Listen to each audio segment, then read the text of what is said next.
I think the one thing we're going to get, and this is even last week when we had a chat, from the one question sometimes, or the one chat, there's like layers upon layers upon layers that you can build on. And I think that's going to be the great thing, that one, I'm writing down and listening to, but also at the same time, everybody that's online, there's going to be layers there that they can take away. So it's going to be exciting for this next 40 minutes or so. So, but I've heard you make reference to, as leaders, we are makers.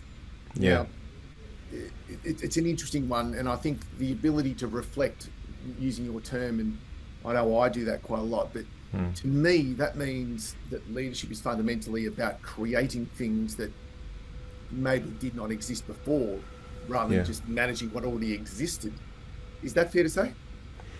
Yeah, I think so. But it's also sometimes the making might be as basic as sense making.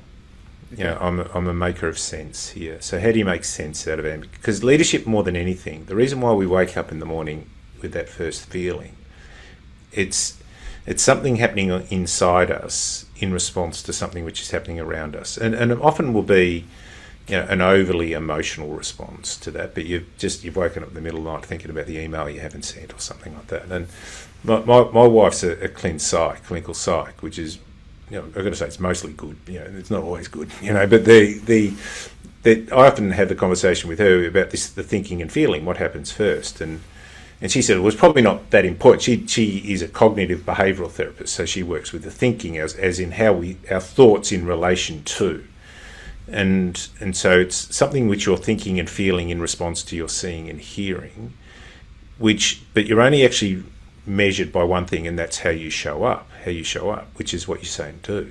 And so to go from that thinking and feeling, which isn't a good place to be, into a place where you can show up in a way which honours the role and honours the people who have aligned their careers to what you bring as a leader as much as anything, is again a systematic process of that. So the idea behind that is that we can't trust our feelings, but we can learn to trust our principles. And so what are your principles? Because really they're just a statement of intent. This is what I intend. They're a promise you're making to yourself, and your role is to deliver on the promise you're making to yourself in that way.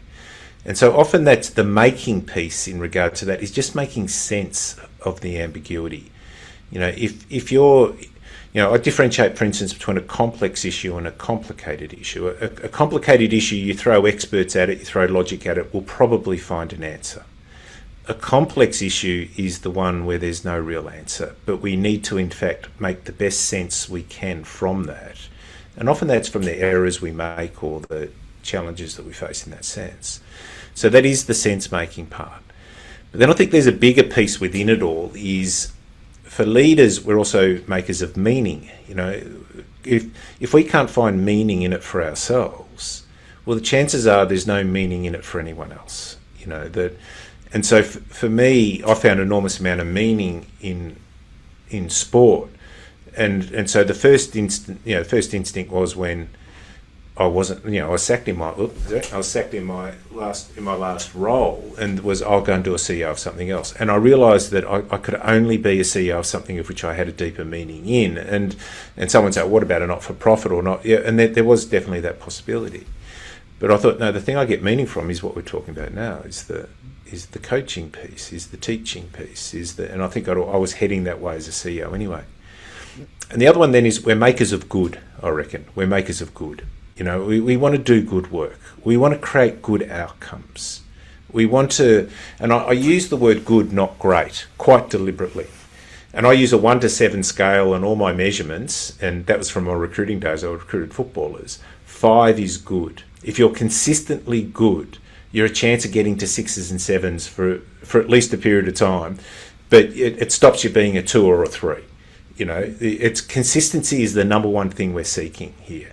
You know, it's inconsistency which actually, you know, breaches trust. So how do I get consistently good? So how do you do good work each day? And then the next maker, I think we're makers of progress as well. You know, the idea of, are we making progress towards some outcome? Is the person progressing in their role? Sits at the heart of motivation. You know, if we feel as though we're not making progress, motivation wanes, and wanes quite quickly. You know, that's why people, when they do their to-do list each day, often put something on their to-do list after they've done it, you know, because it gives them that sort of sense of progress in regard to it.